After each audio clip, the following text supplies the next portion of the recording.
Are you looking to aggressively go downhill both ways? Well, we got something oh so sweet for you as we go into the first ride impressions of Ibis's 2023 Oso e-bike.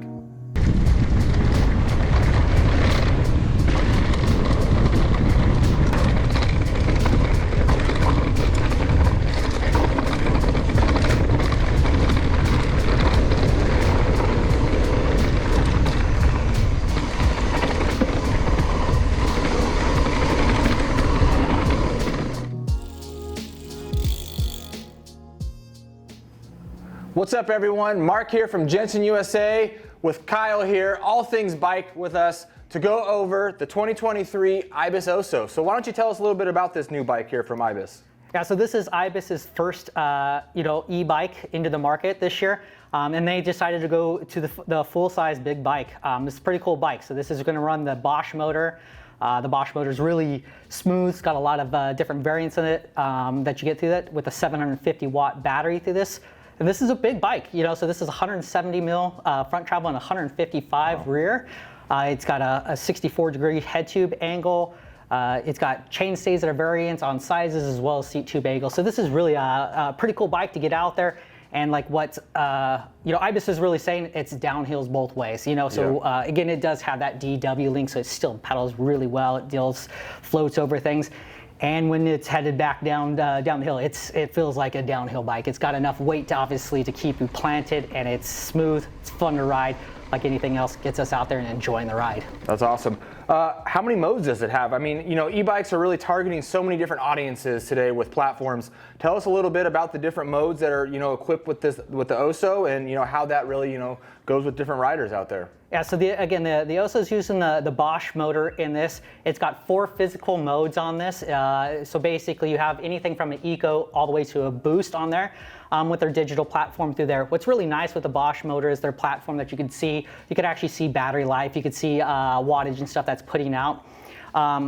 Personally, like myself, with the new e-bike, I live at a base of a pretty big mountain range. I like to go out there. I still like pedaling the e-bikes. I put it in like more of an eco to just the e-bike mode that's going to put you in that mid-range.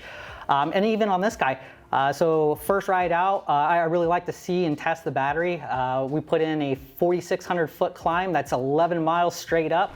Still had about 30% battery when I got to the top, so we still were able to get about 25 miles out of this with just under 5K of riding in that middle range of power mode through there. So still has a lot of distance that you can get out of there, so I wouldn't get maybe that anxiety of battery, exhaustion of this. And then we've gone out and just put it in boost mode and just slammed through it and just rode these things as fast as you could, and still can get some pretty good mileage and elevation out of it. So again, like this is really that guy that wants to go out, is used to a big bike, wants to smash through things. It's a super comfortable bike. This thing's got a variant, like I said, seat tube angle, but from like that 67 or 76 to 79, depending on size. So you sit in a very comfortable seating position. It's got 35 mil rise bars on there already.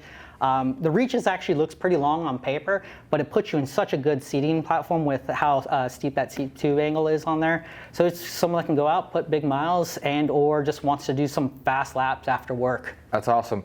Now, how does it feel? I mean, the slogan is it's downhill both ways. So when you're crushing downhill, I mean, how does it feel being that you do have an e-bike, underneath you? It's a little bit heavier than your typical analog bike. Maybe talk about that ride impression, that when you were going downhill, what were some of the features you were going on, and how did that feel in comparison to maybe some of the other bikes that you're out there riding? Yeah, so there's no way around it. E-bikes are getting up there in weight. This is a medium that we have here. This sits right at 54 pounds with the pedals on. These pedals are roughly about a pound. Can't ride a bike without pedals, so we weigh it with it. With that, and again, it's a DW link. It's an Ibis bike. It rides like an Ibis bike. I've ridden many Ibis bikes. I personally own quite a few myself, and even a Ripmo at this time. It pedals and performs sort of like that DW. It does have a small bump sensitivity that really soaks up and has that nice platform. Still can pedal over things. that's what's sort of nice with that extra weight. You could just motor through the climbs of like those rocky stuff. It's got a lot of traction on there that you get. And while it's pointed downhill, man, like, I mean, I've ridden quite a bit of e-bikes, but this thing, I think the numbers are pretty spot on for the size that it is. This is also dual crown capable out of this as well, so you can actually put a dual crown on this thing if you desired. I mean, you can go really run this thing hard. So again, it's really, it's not necessarily, you can't put it in just that ideal of like it's a downhill bike, because you really can slam the uphills as well. And just with that extra weight and the extra size of the bike, downhill gives you a lot of stability, a lot of traction, as well as just because it's got that DW link, still has the motoring ability without any real pedal bob or anything out of it that you're going to find. Absolutely. I know that, you know, you and I, we recently were riding around here in our local trails in Sycamore, and I mean, you were shredding pretty good, and it wasn't just the uphill where most people say, oh, well, an e-bike, they're just slamming by us on an uphill. Even on the downhill, the technical stuff we were kind of going through, you still had full control. I mean, you were manualing over certain features and like still wheeling around. So like, it really looked like to me, you know, from that impression was that like you were still as comfortable as this as you were on an analog bike, regardless of the size and everything. I mean, you were really in full control. Like it felt good. Typically, like you're saying, like it felt like an Ibis. Like you're getting that feel and that control. Yeah, most definitely. It feels. I mean, it's going to feel like a little heavier biker. So what's really nice with the Bosch motors is it's got a really smooth power delivery to it. And your local little trail riding that we have here, that's a little undulating or so. You can boost that mode down a little bit and just get a little bit of assistance and get a little pull that just pulls you through without any type of crazy hit or anything like that. And you can motor that thing up if you really needed to, or those legs got tired, you know. So no, it gives you that very much that same riding characteristic. Like anything, you know, we're dealing with more weight. You start to have to use in a little bit more upper body than what you would that lower. So it's just a different content. It's e-bike riding.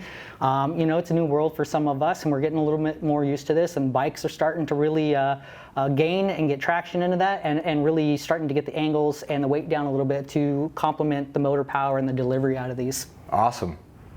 All right, Kyle, thanks again for coming on and talking bikes. I mean, this Ibis Oso is rad. I mean, from what you've told us, I think it's really, you know, innovating new e-bike status. You know, I think Ibis is bringing a new thing to the table here, and I'm really excited about this. I look forward to the next time you're on a video with me so we can get even more into bikes. And if anyone out there has any more questions about the Ibis Oso, specifically, our gear advisors as well have been out riding this bike, getting firsthand knowledge in there, and they're happy to pass that on to you. So be sure to reach out to them with any questions. And as always, keep pedaling.